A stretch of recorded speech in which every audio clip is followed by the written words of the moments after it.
Halo semuanya, mau Aglaonema di rumah Anda tumbuh sehat dan rimbun maksimal? Pasti mau dong. Nah, perhatikan ini baik-baik. Di sesi bedah materi kita hari ini, kita bakal ngubah total cara Anda ngelihat perawatan Aglaonema. Selama ini, mungkin kita cuma mikir kalau Aglaonema itu sekedar tanaman hias cantik di dalam pot. Tapi hari ini, coba deh kita ubah pola pikir itu. Kita bakal narik mundur dan ngembalin Aglaonema ke akar aslinya, ke habitat hutannya. Siap-siap ya, buat ngelihat tanaman Anda tumbuh meledak kayak yang belum pernah Anda bayangin sebelumnya. Bagian pertama, mengenal asal-usul Aglaonema. Sebelum kita sibuk nyiapin pot, sekop, atau mupuk macam-macam, kita harus berhenti sebentar dan ngelihat asal-usul asli tanaman ini di alam liar. Bayangin aja, di habitat aslinya, Aglaonema itu bukan tanaman yang berdiri tegak nantangin terik matahari. Enggak sama sekali. Mereka itu tanaman yang tumbuh merambat secara senyap di bawah naungan pohon-pohon raksasa yang rindang di dalam hutan. Mereka hidup dan makan dari humus daun yang terfermentasi secara alami di lantai hutan. Jadi, kunci paling utama buat dapat tanaman yang sehat di teras Anda adalah, kita harus niru lingkungan lantai hutan yang teduh dan kaya nutrisi itu persis kayak aslinya. Biar lebih kebayang, mari kita ambil satu contoh konkret yang menarik banget, yaitu varietas Rotundum Aceh, atau yang sering dipanggil seroja. Para ahli botani terkemuka itu sering banget pakai varietas liar ini sebagai indukan utama buat nyiptain hibrida-hibrida modern yang cantik-cantik itu loh.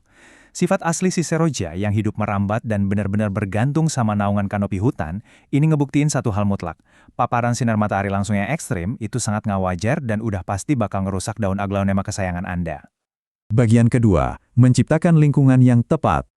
Terus, pertanyaannya, gimana cara merekayasa ruang di rumah kita biar mirip sama kanopi hutan yang sejuk tadi?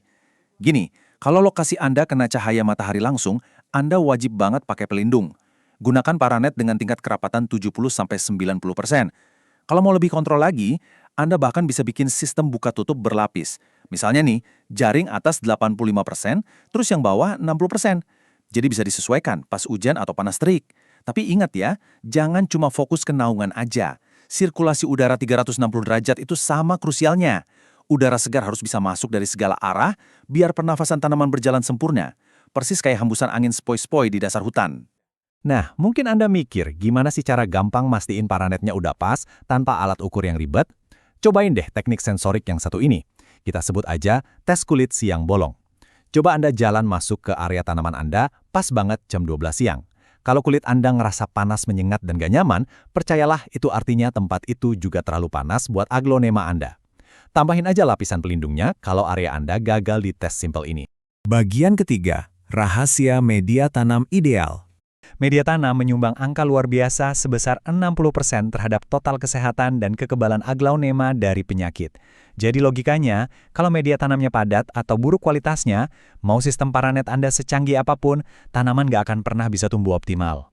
Jadi, poin krusialnya ada di 5 syarat mutlak ini. Pertama, poros, artinya pas disiram, air harus langsung ngalir deras ke bawah, tanpa ada yang mengenang. Kedua, terairasi, harus ada rongga udara biar akar bisa nafas lega.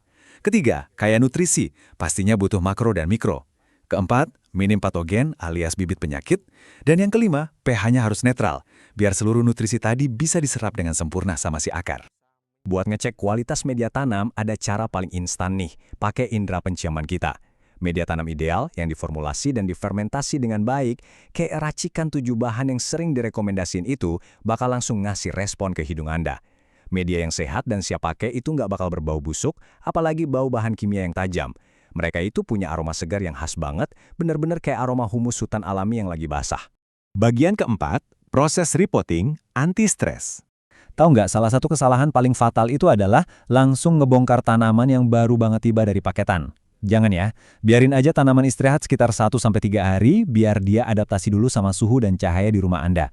Nah, begitu travel shock-nya udah reda, di hari ketiga sampai ketujuh baru dia aman buat Anda bongkar. Bersihin semuanya, potong akar-akaran coklat atau mati, terus rendam tuh tanamannya di larutan vitamin B1 dan fungisida selama 30-60 menit. Habis itu baru dia tanam di media baru dan siram pakai air yang benar-benar deras. Sebagai sentuhan akhir pas repotting, jangan lupa kasih perlindungan ekstra.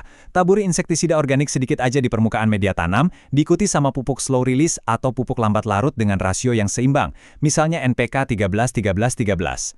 Karena sifatnya yang lepasin nutrisi secara pelan-pelan banget, ini tuh aman dan bakal bertindak sebagai lapisan pelindung buat nyokong pertumbuhan akar baru. Nggak ada sama sekali resiko overdosis nutrisi. Bagian kelima, bukti keberhasilan perawatan. Ini tuh Aglaonema jenis Rinjani. Di bulan Maret, pas pertama datang, kondisinya mungil banget, rentan dan kelihatan penuh stres. Tapi coba lihat, dengan nerapin lingkungan sejuk dan media tanam fermentasi 7 bahan tadi, di bulan Juli, yang artinya cuma selang 4 bulan aja, tanaman ini bertransformasi luar biasa. Daunnya jauh lebih besar, lebih lebar, dan jumlahnya nambah pesat banget jadi super rimbun.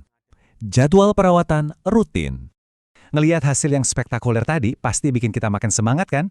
Tapi ingat, pertumbuhan luar biasa itu lahirnya dari kedisiplinan.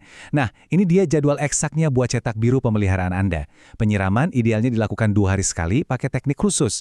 Buat nutrisi ekstra, kasih aja pupuk organik cair sebulan sekali. Dan buat pengendalian hama, ini kuncinya. Lakukan seminggu sekali, tapi produknya wajib dirotasi. Minggu ini pakai fungisida, minggu depan pakai neem oil atau minyak mimba, minggu depannya lagi ganti anti kuman. Rotasi rutin ini vital banget. Kenapa? Biar jamur dan hama pengganggu itu nggak ngembangin kekebalan terhadap satu jenis obat aja. Nah, mari kita bahas sedikit tentang teknik penyiraman yang saya sebut di jadwal tadi, yaitu teknik ngocor. Menyiram Aglaonema itu bukan sekedar ngebikin permukaan tanahnya basah. Enggak. Secara mekanis, Anda itu harus ngeguyur airnya dengan deras sampai tumpah-tumpah keluar dari lubang dasar pot. Alasannya, ini bukan cuma urusan ngasih minum, ini tuh lagi rutinitas pembilasan sistem.